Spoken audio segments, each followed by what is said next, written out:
మట్టి పాత్రల్లో కూర వండుకోవాలంటే తిరగవాత లాస్ట్కి వేసుకోండి. ఎందుకనేది నేను చెప్తాను. అదైతే చాలా బాగుంటుంది మీకు.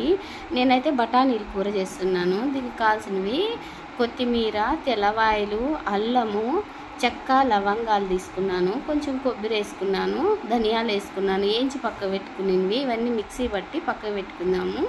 నేనైతే క్యారెట్ను బంగాళాదుంప వేసుకుంటున్నాను, ఉర్లగడ్డ అంటాము, అవి వేసుకుంటున్నాను. దీంట్లోకి మసాలా మిక్సీ పట్టుకున్న మసాలా అంతా ఈ విధంగా కలుపుకోవడం వల్ల బాగుంటుంది. కొంచెం పసుపు పొడి, మన కారానికి తగినంత కారము, ఉప్పు ఇదంతా వేసుకొని బాగా కలుపుకోవాలా. ఈ మిక్సీ పట్టింది నీళ్ళు కూడా వేసేసుకోండి, వేస్ట్ కాకుండా ఉంటుంది. ఇదంతా కలుపుకొని నేనైతే బఠానీలు, శనగలు సపరేట్గా కుక్కర్లో వేసుకున్నాను, ఎందుకంటే బాగా ఉడుకుతాయి అనేసి.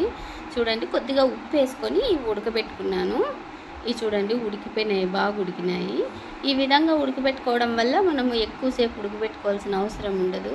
కాబట్టి నేను కొంచెం ఉప్పు వేసుకొని ఇవన్నీ ఉడకబెట్టుకున్నా. ఇవి నైటే నానబెట్టుకున్నాను కూడా, నేను నైట్ నానబెట్టుకొని ఉడకబెట్టుకోండి.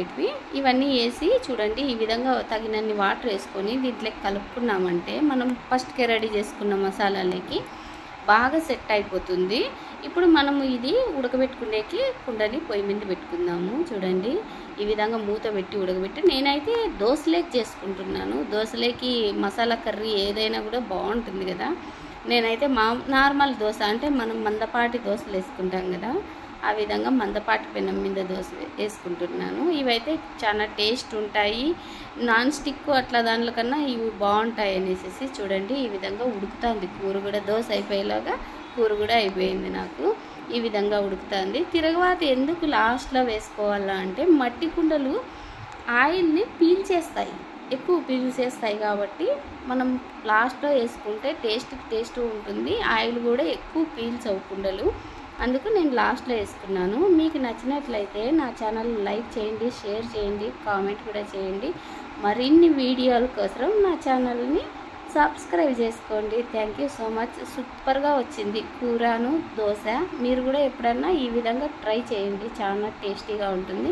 లాస్ట్లో తిరగవాత వేసి కొంచెం కొత్తిమీర చల్లుకున్నామంటే సూపర్ టేస్టీ, సూపర్గా టిఫిన్ పొద్దున్నకి టిఫిన్ అంతా రెడీ అయిపోతుంది. చాలా బాగుందండి, టేస్ట్ బాగా వచ్చింది.